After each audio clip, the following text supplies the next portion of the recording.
Une commande client simple se fait depuis la fiche article qui est facilement accessible via la recherche bibliographique.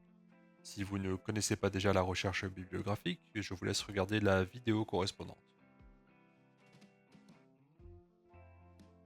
Dans l'onglet Stock Vente, on va pouvoir créer une commande client via le bouton Commande client.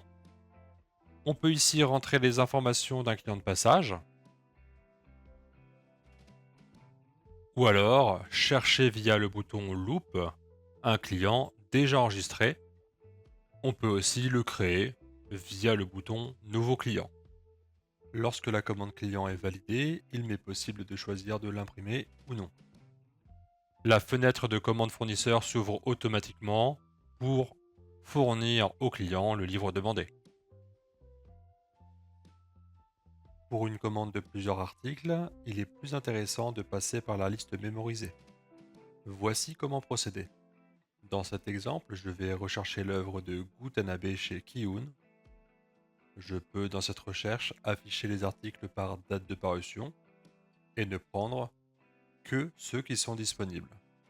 Je vais les mettre en surbrillance et avec un clic droit, je vais copier la sélection vers la liste mémorisée.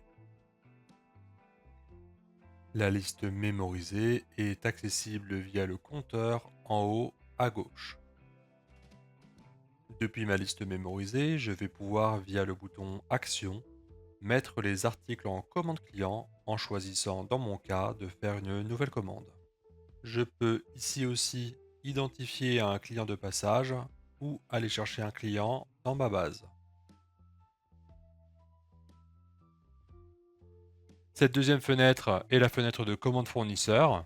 Je respecte la structure de distribution, ce qui veut dire que j'envoie les commandes d'Interforum chez Interforum.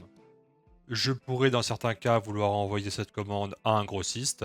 Dans ces cas-là, il faudrait décocher la case, faire une nouvelle commande vers un fournisseur particulier.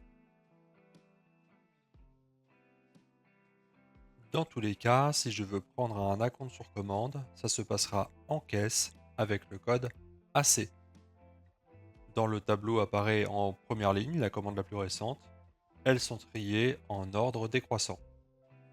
Si je sélectionne cette commande d'un montant de 169 euros, je peux préciser que le client ne paiera que 100 euros maintenant et le reste à la réception. Pour ça, je peux faire le code P100, entrer et choisir le mode de règlement. C'est tout pour cette vidéo, je vous souhaite une excellente journée.